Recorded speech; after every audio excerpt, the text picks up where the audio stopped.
전 세계 24억 명이 이용하는 세계 최대 소셜 네트워크 서비스 페이스북이 새로운 가상화폐 리브라의 도입을 준비하고 있습니다.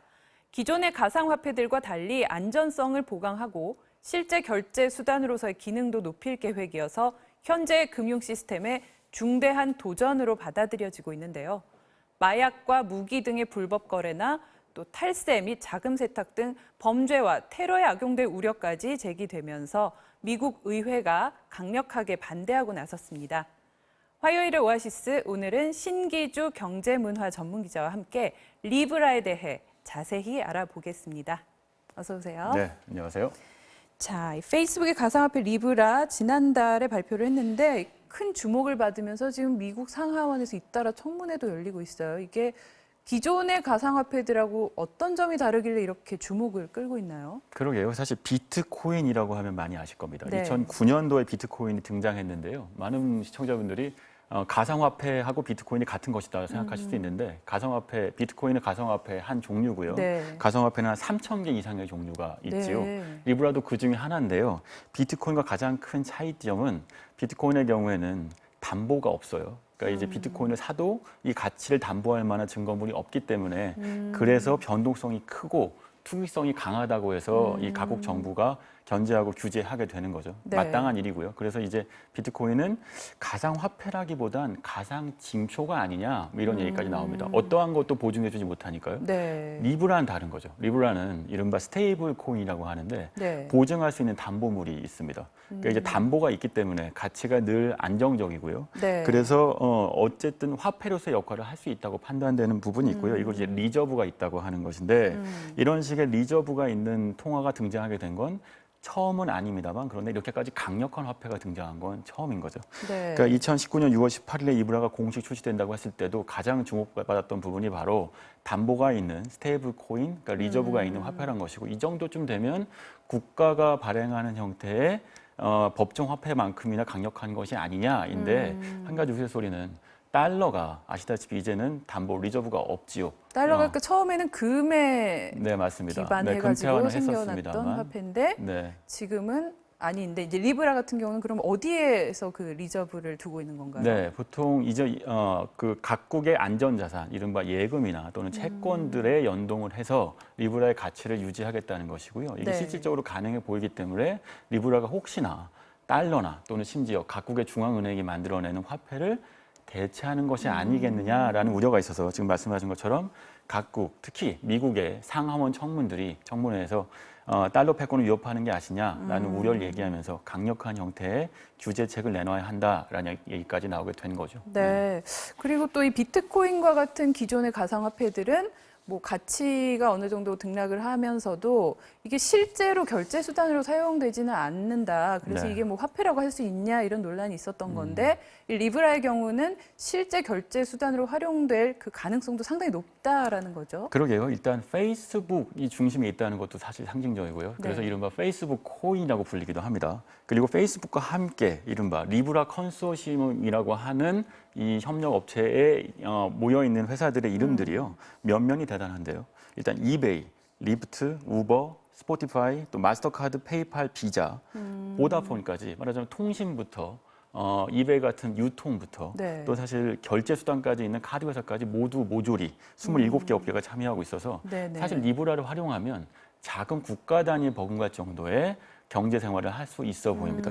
이러다 보니까 리브라의 힘이 특정 국가를 추월하는 게 아니라는 얘기가 나오게 되고요. 네. 특히 이제 비트코인이 디지털 금이었다는 표현을 쓴다면 네. 리브라는 디지털 달러가 되는 게 아니냐라는 얘기까지 나오게 되는 거죠. 그러니까 그만큼 네. 실제로 통용될 가능성이 지금 상당히 높게 네. 예측이 되고 있다라는 건데 그렇게 다양한 글로벌 기업들이 이렇게 너도나도 참여를 한 건 결국 이 페이스북이 보유하고 있는 이 어마어마한 이용자, 가입자 그 숫자에서 나오는 힘인 거겠죠. 그렇죠. 일단 페이스북 코인이라고 불리는 이유도 그런 이유일 텐데요. 네. 전 세계 월간, 그러니까 페이스북 이용자가 월 단위입니다. 네. 24억 명에 달합니다. 그러니까 전 세계 인구의 30% 이상이 페이스북 가입자라고 하고요. 네. 그러니까 전 세계 76명 인구 중에 인터넷 사용 인구가 38억 명이거든요. 네. 그 중에서 24억 명이 페이스북 가입자니까요. 어떤 나라에서는 인터넷이 곧 페이스북이다라는 얘기까지 나오고 있어요. 이건 실제로 페이스북 CEO인 세일 샌드버그가 한 얘기이기도 하고 네. 그리고 실제로 특정 국가에 가면 다른 인터넷을 써본 적이 없지만 페이스북에 가입해야만 인터넷을 쓸 수 있는 국가들도 있기 때문에 페이스북의 영향력이 생각보다 막강한 거죠. 그러니까 페이스북의 이용자 중에 24억 명 중에요. 10%만 리브라를 활용해도 리브라 예고가 2조 원에 달하게 되는데 이쯤 되면 웬만한 국가의 법정 2조 화폐를 달러. 2조 달러가 예. 되겠죠. 네.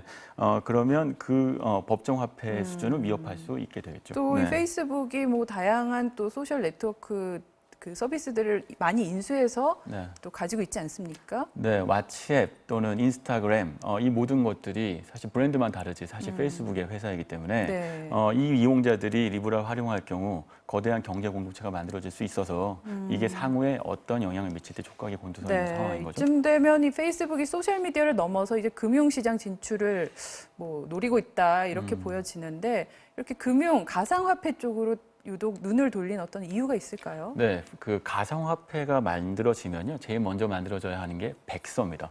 그러니까 이 백서 안에는 네. 이 가상화폐 기술적인 재원이 들어가 있고요. 그리고 어떤 목적으로 가상화폐가 만들어져 있는지도 나와 있는데요. 이 백서의 첫 마디가 매우 의미심장합니다. 그러니까 리브라의 첫 마디가 뭐냐면요, 돈을 재발명하겠다. 그러니까 지금 아시다시피 각국 중앙은행이 발행하는 달러 또는 원화, 엔화 이 가치들에 대한 의심들이 있죠. 네. 그러니까 이런 상황에서 가상화폐가 등장해서 이제까지 있었던 돈보다 훨씬 편리하면서도 가치를 유지할 수 있는 가상화폐를 만들면 그러면 이제까지 20세기에 유지돼 왔던 화폐 시스템이 새로운 시대로 접어들게 될 것이다 라고 하는 것이 페이스북의 가장 큰 목적 중에 하나고요. 네. 엄청난 야심이죠. 네. 또 하나는 역시 페이스북은 이걸 통해서 지금 여전히 페이스북이 진출하지 못한 나라에 돈을 활용한 형태로 진출하려고 하는 목적이 있습니다. 페이스북 네. 역시도 최근 수년 동안 성장세가 둔화돼서 고민을 하고 있었거든요. 금융을 통한 페이스북 시장의 확장, 이것도 역시 비즈니스의 목적이라고 할 수 있겠죠. 네. 자, 그 가상화폐가 상당히 뭐 아까 수천 종이 된다고 말씀해 네. 주셨는데 이번에는 그만큼 이제 이 미국 의회 정부의 대응이 상당히 사뭇 다른 것 같아요. 맞습니다. 예. 네. 양원이 잇따라 지금 청문회를 열었는데 상당히 강력한 비판들이 쏟아졌어요. 네, 네, 굉장히 설득력 있는 비판들인데요. 네. 일단 개인정보 보호 이슈가 있습니다. 아시다시피 페이스북은 최근 수년 동안 개인정보를 보호하지 못한 실패 사례들이 너무 많아요. 네. 그러니까 정말 화폐, 특히 이렇게까지 어쩌면 달러 위협할 정도의 기축통화가 가능한 가상화폐를 특정 페이스북이라는 기업에 맡길 수 있겠느냐라는 비판이 있었고요. 또 네. 하나는 자금 세타 방지법을 준수할 수 있겠느냐, 페이스북이 과연 이 가상화폐의 개념은 결국은 돈을 주는 자와 받는 자 사이에 아이덴티티가 확실하지 않을 수 있기 때문에 범죄에 이용할 수 있는데 이걸 견제할 수 있겠느냐 같은 이유들이 질문들이 집중적으로 논의되었는데요. 네. 여기서 한 가지 주목해 봐야 될 점은 미국이라는 국가는 규제를 철폐하고 새로운 산업의 길을 터주기로 유명합니다. 그렇죠. 하지만 단 한 가지 금융 시스템과 달러 패권의 위협이 될 만한 비즈니스에 대해서는 이렇게까지 막강하게 규제하려고 하는 것인데요. 이런 것들 때문에 일단 페이스북에서는 미국 정부 또는 각국 정부가 요구하는 규제를 철저히 따르겠다. 심지어 브래드 셔먼 의원 같은 경우는 9.11 테러보다 미국을 더 위태롭게 할 것이다라는 어쩌면 선동적이라고 할 수 있을 정도의 공격적인 공격을 통해서 리브라를 견제하고 나섰는데요. 이런 것들이 리브라를 일종의 길들이려고 하는 부분이 있겠죠. 하지만 분명한 건 미국 역시도 리브라 같은 형태의 글로벌 가상화폐라고 하는 것들이 필요하다는 것은 인식하고 있습니다. 네. 근데 이런 우려들을 미국 의회뿐만 아니라 미국 정부 또 그 주요 선진국 G7에서도 지금 제기를 하고 있는 것 같은데 맞습니다. 네. 페이스북은 어떤 입장인가요? 페이스북이 어찌 보면 여론의 문매도 맞았고요. 정치권의 돌팔매도 맞았고요. 그래서 결과적으로 2020년 초에 발행하겠다고 하는 계획은 유보하겠다고 했습니다만 그러나 마지막에 했던 말이 매우 의미심장하고요. 그건 네. 계획을 포기하지 않겠다는 뜻이겠죠. 그 데이비드 마커스라고 하는 프로젝트 리브라의 총책임자가 이런 얘기를 합니다. 미국이 암호화폐 선도하지 않으면 결국 다른 나라가 이 몫을 차지하게 될 것이다입니다. 이 다른 나라라고 하는 건 요즘 미중 무역 갈등을 고려할 경우 중국을 생각하는 것이겠죠. 그렇겠네요. 돈을 재발명하겠다고 하는 건요. 페이스북 또는 리브라만의 야심이 아니고요. 사실상 지금 실리콘밸리에서 전반적으로 확산되고 있는 새로운 비즈니스의 목표입니다. 네. 그러니까 페이팔이라고 하는 것도 알겠고 우리가 흔히 뭐 카카오뱅크를 통해서도 카뱅 안에서 움직이는 유동성을 확인할 수 있죠. 서서히 이른바 법정화폐를 대체할 수 있는 가상화폐 시대가 도래하고 있다는 걸 우리도 느끼고 있는데 그것들을 지배할 만한 거대한 가상화폐를 미국이 만들지 않으면 다른 나라가 이미 시장을 선점할 것이라는 뜻이고요. 네. 물론 제롬 파일 미국 연준 의장은 매우 우려하고 이게 신뢰성이 떨어지는 화폐라고 얘기하죠. 그럴 수밖에 없는 것이 달러의 패권을 유지해야 되는 인물일 네네. 테니까요. 하지만 잭 도시, 이제 트위터 최고 경영자는 궁극적으로 가상화폐가 세계 유일의 결제 수단으로 자리 잡을 것이라고 예상하고 있고요. 이건 잭 도시만의 예상은 비단 아닙니다. 네. 그러니까 리브라의 필요성이 미국 정부도 또는 실리콘밸리도 알고 있다는 뜻이죠. 네. 자, 이 지난 2008년 금융위기 이후로 각국 정부가 세계적으로 다 돈을 푸는 정책을 많이 썼지 않습니까? 네. 그렇지만 그게 실물 경제에는 그다지 효과가 없었다. 또 이런 분석도 상당히 많이 나오고 있는데 네. 그런데도 지금 경기 침체가 계속 이어지니까 주요국들이 또다시 이 중앙은행을 통해서 금리 인하를 통해서 돈을 풀려는 그런 움직임을 네. 보이고 있는데 이런 흐름 속에서 이 리브라라는 어떤 화폐 대체제의 등장 어떤 의미를 갖는다고 할 수 있을까요? 네, 사실 리브라 같은 가상화폐의 등장은요, 말씀하신 것처럼 2008년 금융위기 이후에 경제 위기를 극복하기 위해서 중앙은행들이 양적 완화, 돈을 풀면서 시작됐다고도 할 수 있습니다. 네. 돈을 푼다는 건 결국 돈 가치가 떨어진다는 뜻이겠죠. 그러니까 더 이상 가치가 낮아지고 있는 달러 이외 또는 그 외에 중앙은행이 만들어낸 법정화폐 이외에 다른 대안이 없을까라고 하는 자연스러운 비즈니스 플랜을 갖게 됐고요. 그런 것들이 블록체인이라는 기술과 결합되면서 가능한 형태의 돈의 재발명이 이루어질 수 있다고 봤던 거죠. 그러니까 지금 말씀하신 것처럼 한국은행 역시도 최근에 금리를 낮췄고요. 그랬죠. 한국은행이 먼저 낮추기 시작하면서 7월 말에는 아마 미국 연준이 낮출 것이고 네. 유럽의 ECB도 아마 합류하게 될 겁니다. 네. 그러니까 앞으로 2010년대 내내 있었던 양적 완화 기조가 다시 재현될 것일 텐데요. 그건 결국 그 얘기는 중앙은행이 만들어내는 발권화폐의 가치가 떨어진다는 뜻이겠고 그러면 가상화폐에 관련된 관심들도 매우 높아지는 건 당연지사입니다. 그런데 지금 말씀하신 것처럼 이렇게 네. 돈을 풀어도 그 경제가 활성화되지 않는 이른바 네. 유동성 위기라고 하는 유동성 함정의 위기에 빠져 있는 게 아니라는 우려가 있죠.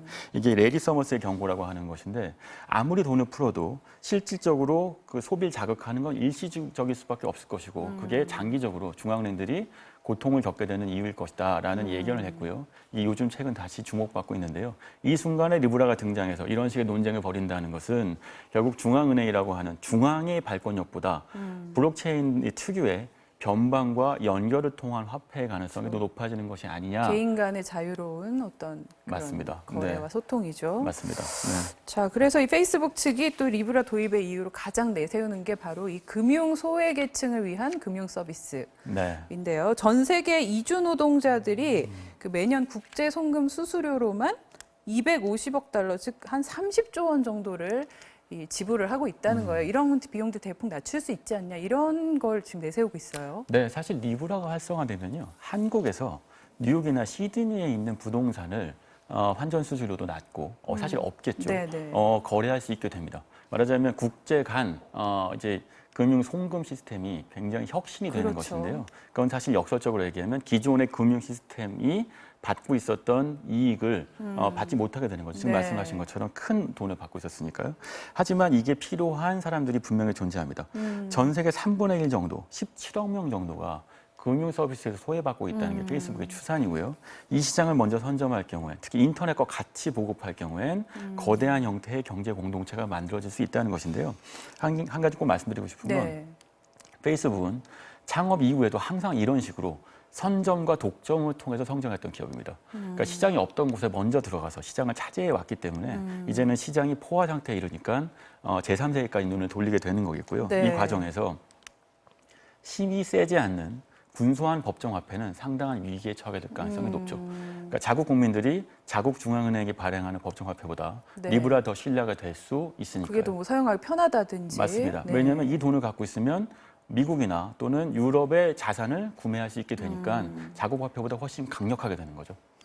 자, 이 글로벌 금융시장의 지각 변동 일으킬 수 있는 만큼 우리 금융당국도 좀 먼 산 바라보듯 해서는 안 될 것 같다는 생각이 드는데요. 네, 사실 리브라에 관련돼서는요, 전 세계 중앙은행들도 굉장히 촉각을 곤두세우고 있고요.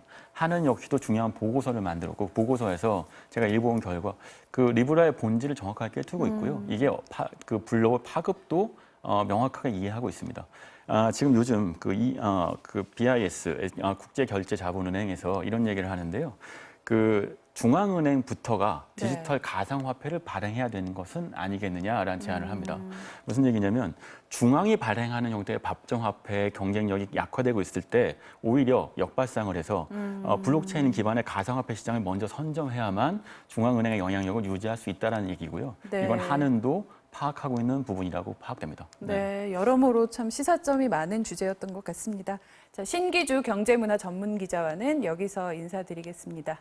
오늘도 말씀 고맙습니다. 네.